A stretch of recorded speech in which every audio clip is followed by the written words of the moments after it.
Hi, everyone. I'm Omar Villafranca. Thank you for joining us. President Biden will soon speak on the ongoing evacuation of Americans and allies from Afghanistan. He'll deliver his remarks from the White House. Now, despite criticism of the U.S. troop withdrawal, Mr. Biden has defended his decision and said chaos was inevitable.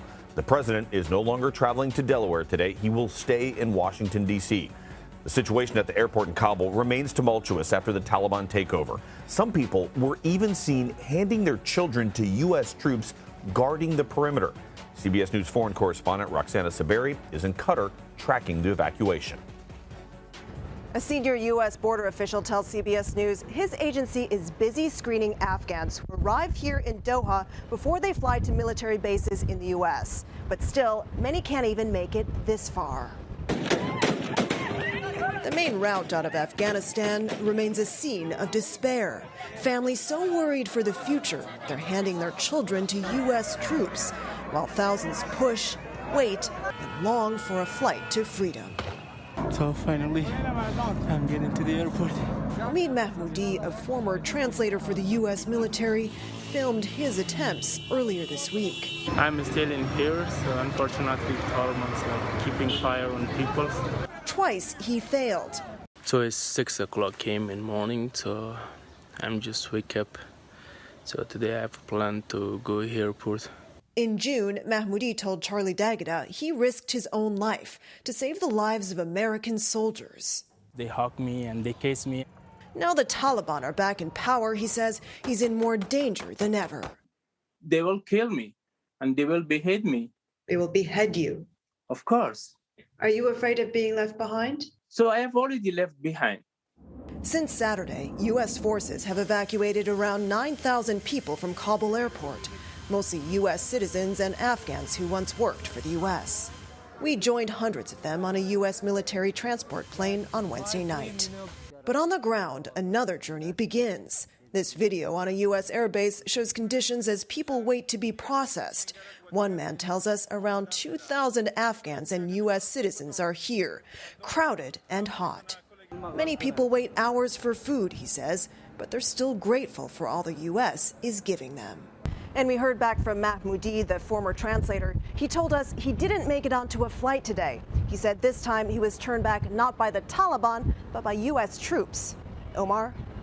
Roxana Saberi, thank you very much. A reminder, we are expecting the president at any moment. We will go to a CBS News special report as soon as the president begins his comments. Now, for more on this, I want to bring in Heidi Peltier. She's the director of the 20 Years of War Project at Boston University. Heidi, thank you for joining us. First, break down for us how much this war has cost, both in human lives, which is more important, of course, and monetary costs. Sure. Thanks, Omar, for having me on. So this war has been incredibly expensive, something that I think most Americans don't know about the war in Afghanistan. We've spent, by the narrowest estimate, over $1 trillion in Afghanistan just on what the Department of Defense calls overseas contingency operations. So that's what they consider their war budget. But if you add together that war budget plus increases to the Pentagon's base budget, plus the cost of veterans care and benefits, plus the increased cost of Homeland Security, plus the cost of interest on the debt to pay for the war, all of this, we've spent more than $2.5 trillion just on Afghanistan so far.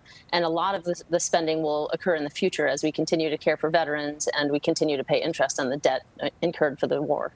Now, I've covered military installations here stateside. Not everybody on post, obviously, is wearing a uniform. There's a lot of contractors that are also involved in situations like this. You have information on contractors. What was their role, and how much did they cost? How much did they make? Well, the role of contractors is, often hidden from public view. So the U.S. presence is much bigger than most Americans realize. In fact, there are many more contractors than troops in Afghanistan. And one of the things in the post-9/11 wars in Afghanistan and elsewhere is that contractors have taken on an increased number of duties that used to be done by troops. And so now we have nearly twice as many contractors in Afghanistan as troops. And in fact, more contractors have been killed than U.S. troops in Afghanistan. And they're doing everything from, providing dining services and IT support and security services, transportation, fuel convoys, So they're doing all kinds of things to either support or replace the work done by the troops. When you're talking trillions of dollars, kind of put this in perspective, is this amount typical for war spending? And how does this compare to previous conflicts we've had? This is the post 9/11 wars, including Iraq and Syria and Afghanistan. We've spent more on these wars than all other wars except for World War II. And casualties are higher than all other wars except for World War II. So these have been incredibly expensive, both in terms of human lives and in terms of the budgetary costs. Can we expect the cost to go up now based on the chaotic scenes that we're seeing? And even though we have pulled out the majority of troops, we're still keeping troops there. There are still military aircraft going and coming. You know, the U.S. military is not a benevolent society. That costs money. Is this still costing money?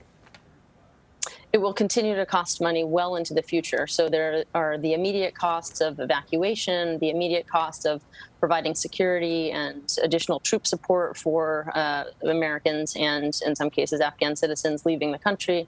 And then there are all the future costs. So all of the veterans that have served in Afghanistan who will get health care benefits, who have been disabled and will get disability benefits. These run into the trillions of dollars as well in the future. And then these wars have been funded exclusively through debt. And so we're paying interest, we have been paying interest on the debt incurred for the war, and that will continue well into the future. We've already, for the post 9/11 wars together, we've already incurred $1 trillion of interest, and that'll add up to $2 trillion by 2030. So we will have spent as much on interest as the war by 2030, and these are going to continue to climb. And kind of give me some perspective here, Heidi. When everybody who the U.S. is going to get out, American citizens, Afghanis who have helped and allies, once we get everybody out that we're going to get out, are we still going to be paying money in any way, shape, or form for things that have been left behind there? Well, there will be additional reconstruction costs, and those are not included in the $2.5 trillion or so that the estimate I gave earlier. So there will be costs for reconstruction. There will be continuing humanitarian aid costs, and then the additional costs for contractors who will remain in the country long after the troops have left. Some of the contractors are leaving alongside the troops, but some will remain. So the people may leave, but it sounds like money, American money, will still be going there. That's right, for years to come. Heidi, thank you very much for your time. Thanks for having me.